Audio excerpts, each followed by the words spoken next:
Hello friends, எல்லோரும் எப்படி இருக்கீங்க? இன்றைக்கி பிறந்தநாள் கல்யாண நாள் கொண்டாடுற எல்லாருக்காகவும் என்னுடைய வாழ்த்துக்கள். இன்றைக்கி நம்ம சூப்பரான ஒரு மினி விலாக் பார்க்குறோம்.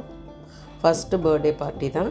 ஆஃபீஸில் என்னோடய க்ளோஸ் ஃப்ரெண்டு, பழைய ஆஃபீஸ்லேயும் சரி, இப்போ ஒர்க் பண்ணுற ஆஃபீஸ்லேயும் சரி, ஸோ ஒரு 17 வருஷமாக க்ளோஸாக இருக்கிற ஃப்ரெண்டோட பையனுடைய பிறந்த நாளுக்காக நாங்கள் போயிருந்தோம்.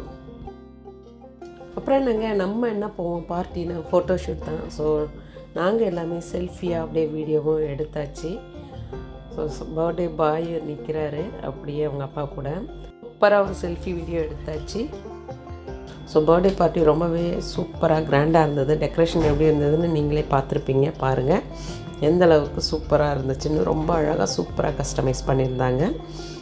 ஸோ ஜாலியாக ஒரு தேர்ஸ்டே ஈவினிங் போயிட்டு பார்ட்டி அட்டன் பண்ணிவிட்டு நாங்கள் எல்லாமே பழைய ஃப்ரெண்ட்ஸ் எல்லாம் மீட் பண்ணிவிட்டு வந்தோம். ஸோ அப்படியே என் பசங்களும் அஸ்லான் கூட சூப்பராக நின்று ஸ்டில் எடுத்துட்டாங்க. இந்த பார்ட்டிக்கு என்ன விசேஷம் அப்படின்னு பார்த்தீங்கன்னா, நான் போட்டிருந்த இந்த ட்ரெஸ்ஸு கஸ்டமைஸ் பண்ணி ஸ்டிச் பண்ணது. ஸோ இந்தியாவிலேருந்து வரும்போது நான் ஸ்டிச் பண்ணிட்டு வந்திருந்தேன். ஸோ ஃபஸ்ட் டைமாக பர்த்டே பார்ட்டிக்காக போட்டிருந்தேன். இந்த ட்ரெஸ் நான் டி நகரில் தான் ஸ்டிச் பண்ணேன். என்னுடைய ரெகுலராக எப்பயும் தைக்கிறேன் அந்த டைலர் தான் தைச்சி கொடுத்தாங்க. ரொம்பவே அழகாக இருந்ததுன்னு ஃப்ரெண்ட்ஸ் எல்லாம் ரொம்பவே கமெண்ட் பண்ணியிருந்தாங்க ஃபோட்டோவை பார்த்துட்டு. உங்களுக்கு இந்த வீடியோ பிடிச்சிருந்தா லைக் பண்ணுங்கள், கமெண்ட் பண்ணுங்கள். பாய்.